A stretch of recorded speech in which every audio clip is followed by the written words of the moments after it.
En 2007, Nicolas Parise, montois d'origine, s'envolait pour les USA y refaire une 6e année secondaire dans une high school via le WEP, le World Education Program, un organisme privé d'organisation et de coordination de voyages à l'étranger.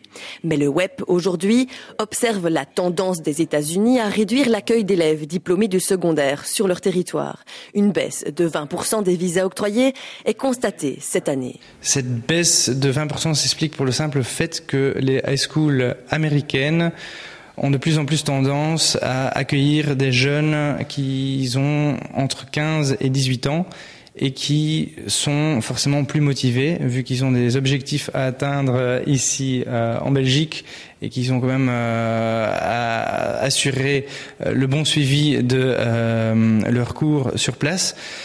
Mais également parce que pour certaines compétitions sportives aux États-Unis, quand on a un certain âge, on n'aura plus accès.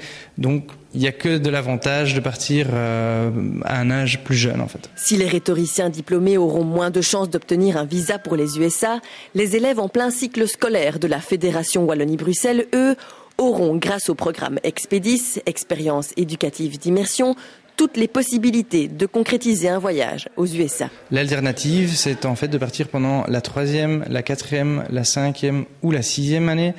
Mais pour la 6e année, ce sera que pour un trimestre, alors que pour les autres années, il y a soit la possibilité de partir un trimestre, un semestre ou même une année scolaire complète.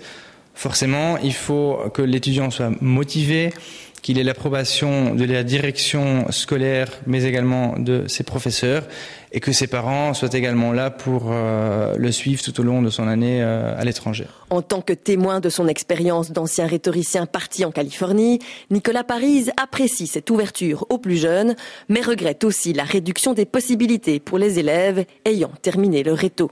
Je trouve ça très très dommage parce que je trouve que tout le monde devrait avoir accès à l'expérience que j'ai eu la chance de faire, parce que c'est le genre d'expérience qui change une vie. Je veux dire, on part à l'aventure pendant 1 an, on revient beaucoup plus mature, beaucoup plus indépendant, on a une ouverture d'esprit qui s'est fait à 300%. Mais je pense sincèrement que partir à partir de 13, 14 ans peut rendre un étudiant ou un jeune plus mature et plus indépendant et peut l'aider plus tard dans ses études et dans sa carrière, sa vie, etc.